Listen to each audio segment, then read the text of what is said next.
আসসালামু আলাইকুম। দিন শেষ, রাত পোহালেই নির্বাচন। আমাদের বহুল প্রতীক্ষিত ভোটাধিকার প্রয়োগের সময় চলে এসেছে। কিন্তু এই ভোট নির্ধারণ করবে যে আমার আগামী ৫ বছর আমার সরকার কে হবে এবং আমার সরকারের পরিকল্পনা কি হবে। আগামী ৫ বছর আমি নিরাপদ থাকবো কিনা, আমার জীবনে কি উন্নতি ঘটবে, আমার ট্যাক্সের পয়সা কোন খাতে খরচ করবে সরকার সেটা নির্ধারণ করা হবে এই ভোটের মাধ্যমে। সুতরাং ভোট দেওয়ার আগে আমি অবশ্যই সবাইকে অনুরোধ করব এই বিষয়গুলোকে বিবেচনায় নেবেন। আমি এর আগে আমার একটি ভিডিওতে আমি জামাতের যে ইশতেহার সেটা নিয়ে একটি আলোচনা করেছি এবং এবার আমি বিএনপির যে ইশতেহার সেটা নিয়ে আমি আলোচনা করব। বিএনপির ইশতেহারটা মোটামুটি দেখতে বেশ সাদামাটা এবং খুব সহজ সরলভাবেই করা হয়েছে। তবে শুরুতে তাদের যে স্লোগান করব কাজ গড়ব দেশ, এই স্লোগানটি আমার কাছে ভালো লেগেছে। তো এবং আরেকটি বক্তব্য তারা যোগ করেছেন, ১৩ ফেব্রুয়ারি থেকে শুরু হবে জনগণের দিন ইনশাল্লাহ। এই বিষয়টা ভালো লেগেছে। মুখবন্ধে তারা ১৮ বছরের ভোটাধিকার প্রয়োগের যে বিষয়গুলো আমরা এবং গণঅভ্যুত্থানের যেই স্বীকৃতি সেটা বিষয়ে আলাপ করেছেন, কথা বলেছেন। অর্থনীতি পুনর্গঠনের জিয়াউর রহমানের সবুজ স্বীকৃতি, শক্তি রপ্তানি এবং গার্মেন্টস রেমিটেন্স সম্পর্কে জিয়াউর রহমানের যে অবদান সে বিষয়ে ভূমিকায় বলা হয়েছে। কূটনীতি কেন্দ্রবিন্দুতে ওআইসি সম্পর্কিত বিষয়টা মুসলিম বিশ্বের সাথে সেটা বলা হয়েছে এবং এই যে পুরো ইশতেহারটা এইটা হচ্ছে শহীদ প্রেসিডেন্ট জিয়াউর রহমানের ১৩ দফার রাষ্ট্র দর্শন, শেখ দেশনেত্রী বেগম খালেদা জিয়ার ভিশন 2030 এবং তারেক রহমানের ঘোষিত রাষ্ট্র মেরামতের ৩১ দফা এরই ধারাবাহিকতায় এই ইশতেহারটি তারা করেছে। ইশতেহারে তারা মূলত অগ্রাধিকার দিয়ে প্রধান যেই ৯টি বিষয়কে তারা প্রাধান্য দিয়েছেন। এই ৯টি বিষয়ের মধ্যে অন্যতম হচ্ছে ফ্যামিলি কার্ড, যেখানে তারা ২৫০০ টাকা পর্যন্ত দেওয়ার প্রতিশ্রুতি দিয়েছেন এবং কৃষকদের ক্ষেত্রে কৃষক কার্ডের কথা বলেছেন, সেখানে ভর্তুকির কথা, ঋণ সহজ শর্তে ঋণের কথা বলা আছে, কৃষি বিমার কথা বলছে, রাষ্ট্র ব্যবস্থাপনায় বাজারজাতকরণের বিষয় বলা আছে, মৎস্যজীবী এবং খামারি পশু সম্পদ এরা সবাই ক্ষুদ্র ঋণের আওতায় থাকবেন। এই বিষয়টাতে অগ্রাধিকার দেওয়া হয়েছে। দুর্নীতিমুক্ত এবং মানবিক স্বাস্থ্যসেবার বিষয়ে নিশ্চিত করার কথা বলা হয়েছে। ১ লাখ স্বাস্থ্যকর্মী নিয়োগ করবেন এরকম এই প্রতিশ্রুতি দেওয়া হয়েছে এবং মা ও শিশুর পূর্ণাঙ্গ এবং রোগ প্রতিরোধমূলক কার্যক্রম সম্প্রসারণ করতে বিএনপি উদ্যোগী হবে। এই কথাটা তারা এর আগে থেকে বলে আসতেছে। তারা প্রিভেন্টিভ থিওরিতে তারা চিকিৎসা ব্যবস্থা নিয়ে যেতে, আপনি যদি যত কম বেশি আপনি অসুস্থ হবেন ততটাই আপনার জন্য চিকিৎসার ব্যয় কমবে এবং সেখানে ১ লক্ষ স্বাস্থ্যকর্মী যেহেতু নিয়োগ হবে তার মধ্যে ৪০% মহিলা নারীদেরকে নিয়োগ করা হবে। এই বিষয়টা পজিটিভ আমার কাছে মনে হয়েছে এবং আরেকটি বিষয় আমার কাছে ভালো লেগেছে, আনন্দময় কর্মমুখী শিক্ষা ব্যবস্থা। আমাদের শিক্ষা ব্যবস্থা অত্যন্ত বোরিং, বাচ্চা-কাচ্চা সকালবেলা স্কুলে যেতে কান্নাকাটি করতে চায়। তো এই জায়গাটাতে একটু আনন্দময় করা এবং এটাকে কর্মমুখী করা, কারণ এমন কোনো বিষয় পড়াশোনা অবশ্য গত সরকারের আমলে আমরা দেখেছি আমাদেরকে মেধাশূন্য করার জন্য যে শিক্ষানীতি গ্রহণ করা হয়েছে, আসলে সেটা আমাদের সবারই জানা আছে, সেটা নিয়ে নতুন করে কিছু বলার নেই। কর্মসংস্থান তৈরি করার বিষয় বলা হয়েছে, ক্রীড়াটাকে পেশা হিসেবে নেওয়ার মতো যেই উদ্যোগ সেটা নেওয়ার কথা বলা হয়েছে এবং এবারের নির্বাচনে আমি বিএনপির পক্ষ থেকে বিশেষ করে দেখতে পাচ্ছি যে তারা অনেক বেশি বলছেন পরিবেশ এবং জলবায়ু নিয়ে বিষয়, তারা অনেক বেশি সচেতনতার কথা বলছেন। এখানে ২০,০০০ কিলোমিটার নদী, খাল এবং খাল খনের পুনরুদ্ধারের কথা বলছেন। ৫ বছরে ২৫ কোটি গাছ রোপণের কথা বলছেন এবং আধুনিক বর্জ্য ব্যবস্থার কথা বলছেন। এবং আরেকটা বিষয় বিএনপি যে ইশতেহার সেখানে অগ্রাধিকার দিয়েছে, তারা হচ্ছে সেখানে যে আমাদের যেই ধর্মীয় আমাদের যে মসজিদের ইমাম এবং মুয়াজ্জিন বা ধর্মীয় যে গুরু আছেন তাদেরকে ভাতা দেওয়ার কথা বলেছেন, কারণ তারা আসলেই খুব মানবেতর জীবনযাপন করে। তাদের জানি না কেন কোনো একটা রিজনে হয়তো তাদের বেতনের পরিমাণ খুবই কম থাকে। তো এইটাকে আসলে বৃদ্ধি করা উচিত এবং সরকার এইটা নিয়ে ভাববে। এটা ভালো, এটা খুব পজিটিভ। এবং বিএনপি ধর্মীয় ডিজিটাল বিষয়ে অগ্রগতি করবে এবং মেড ইন বাংলাদেশ পণ্যের রপ্তানি, মেড ইন বাংলাদেশে বিএনপি অত্যন্ত বেশি মনোযোগী হবে এবং এটাতে তারা প্রমোট করছে।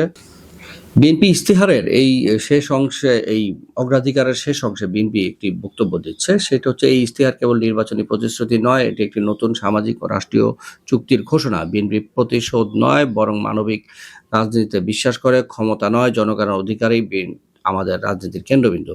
লুটপাট নয় উৎপাদন, ভয় নয় অধিকার, বৈষম্য নয় ন্যায্যতা, এই নীতিতে রাষ্ট্র পরিচালনা করবে বিএনপি। সেটা নিয়ে তারা কথা দিচ্ছে এবং বৈষম্য দূর করার জন্য বাংলাদেশকে তারা সর্বোচ্চ ধরনের অগ্রাধিকার দেবে। বিএনপির ইশতেহারের পুরো অংশ জুড়ে আমার কাছে পুরো ইশতেহারটাকে খুব পরিকল্পিত এবং সাজানো গোছানো এবং ভবিষ্যৎ পরিকল্পনার একটি প্রতিচ্ছবি আমি দেখতে পাচ্ছি।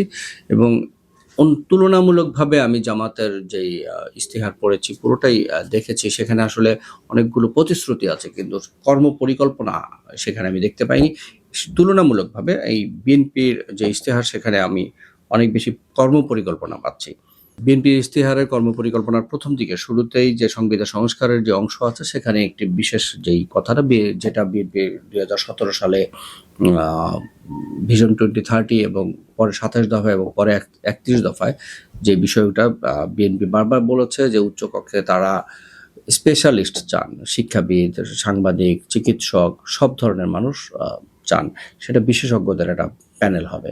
কিন্তু এখন যেই প্রস্তাবনাটা আমরা দেখতে পাচ্ছি, তুলনামূলক আমার কাছে বিএনপির প্রস্তাবনাটাই বেটার মনে হয়েছে।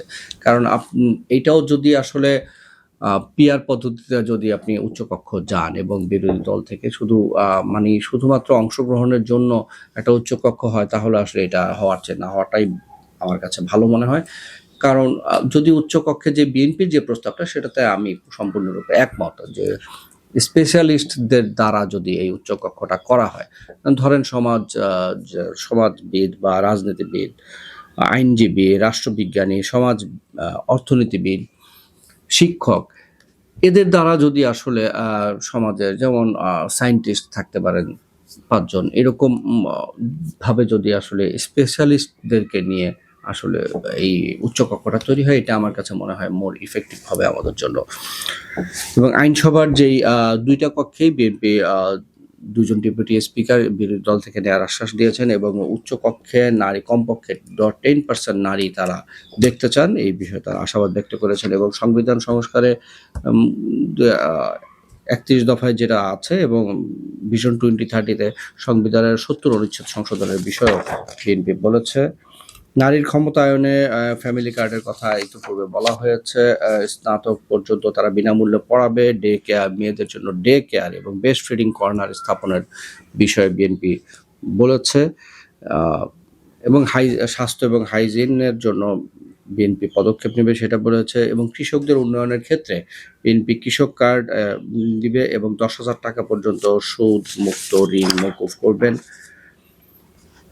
খাল খননের কর্মসূচি দেওয়া হয়েছে এবং এই বিষয়ে আমি ইতিপূর্বে আমার ভিডিওতে বিস্তারিত বলেছি, এটার উপকারিতা কিভাবে এটা কাজ করতে পারে, এর ফলাফলটা কতটা পজিটিভ হবে।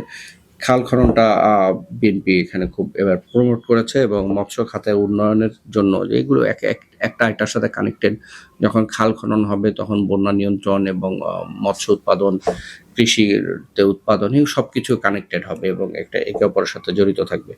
চতুর্থ শিল্প বিপ্লবের কথা বিএনপি বলছে এবং বিএনপি এবারের নির্বাচনে, যেটা আমরা ইতিপূর্বে আর কখনো দেখতে পাইনি, সেটা হচ্ছে জলবায়ু মোকাবেলা।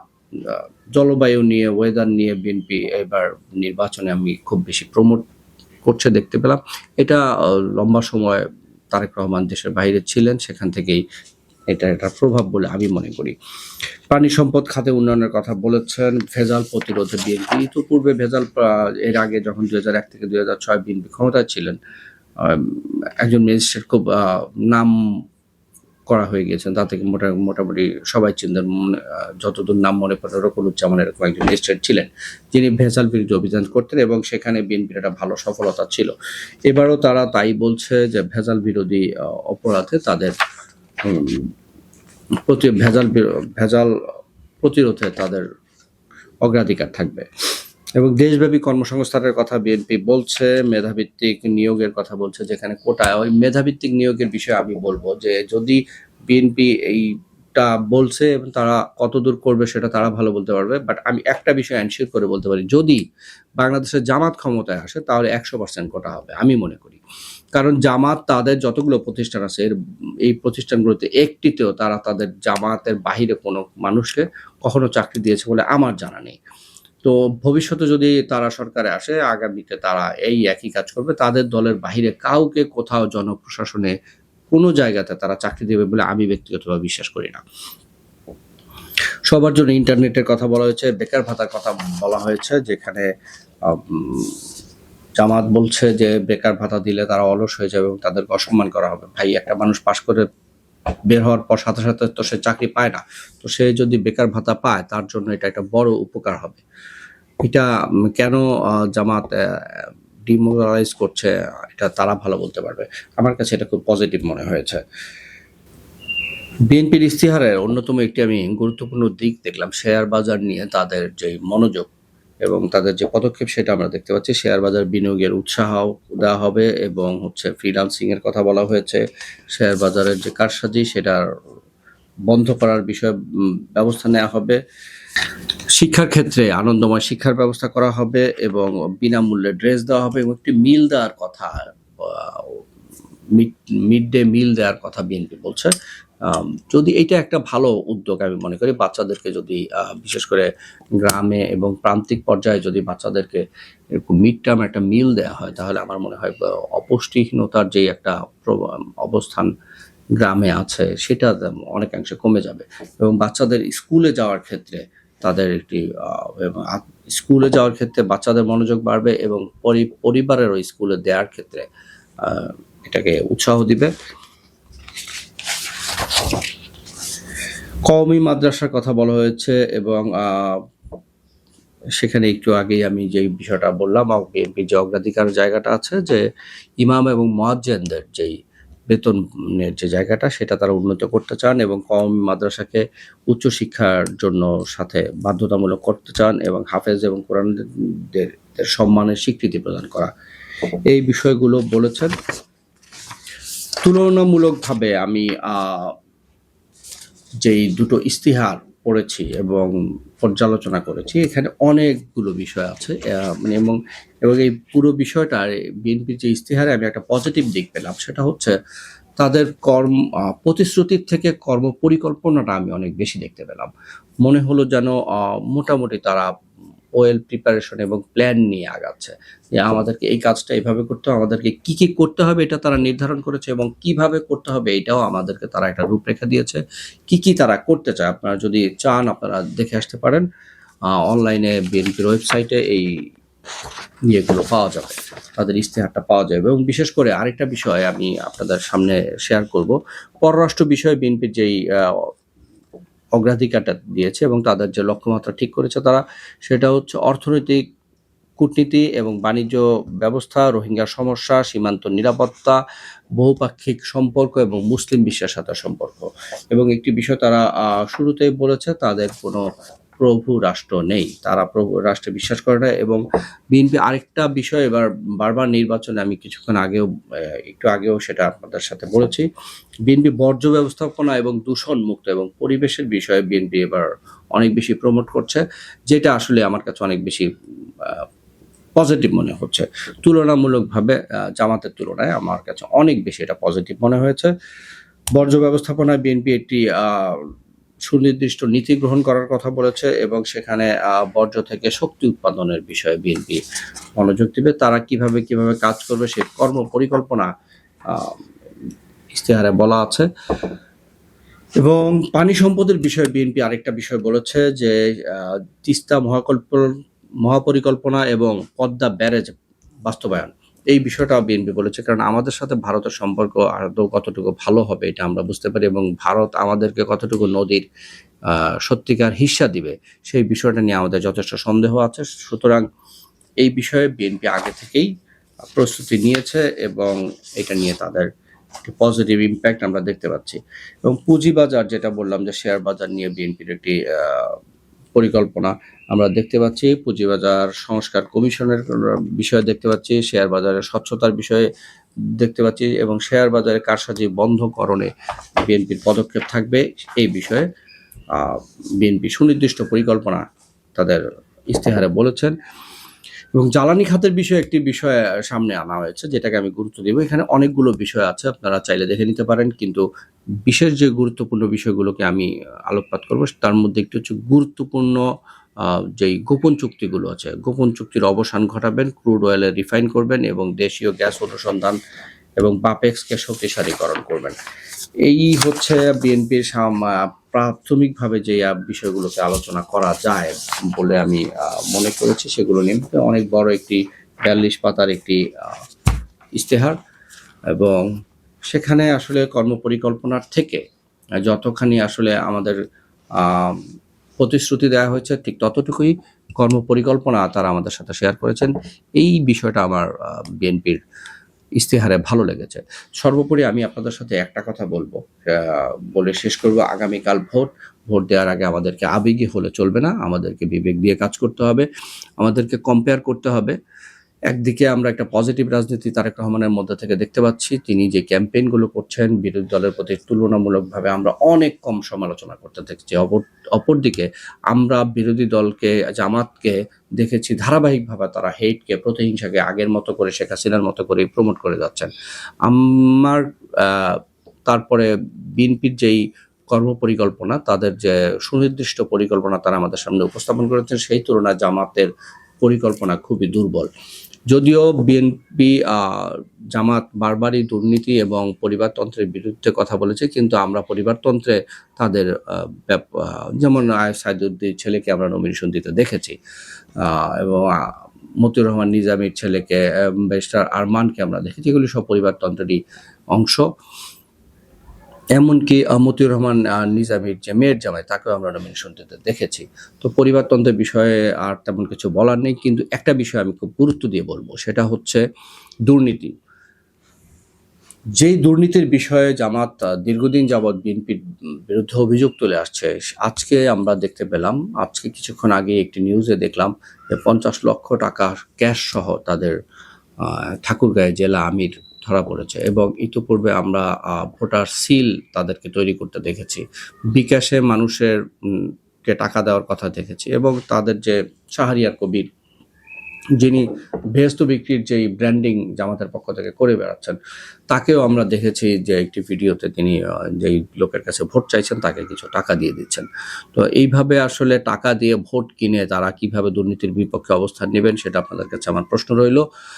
ভোট দিতে যাওয়ার আগে অবশ্যই ভেবে চিন্তা ভাবনা করে ভোট দেবেন। আগামীর ভবিষ্যৎ 5 বছর কিভাবে যাবে, কি হবে, আপনার সেই ভোটে নির্ধারিত হবে। শুভকামনায়। বাংলাদেশ জিন্দাবাদ।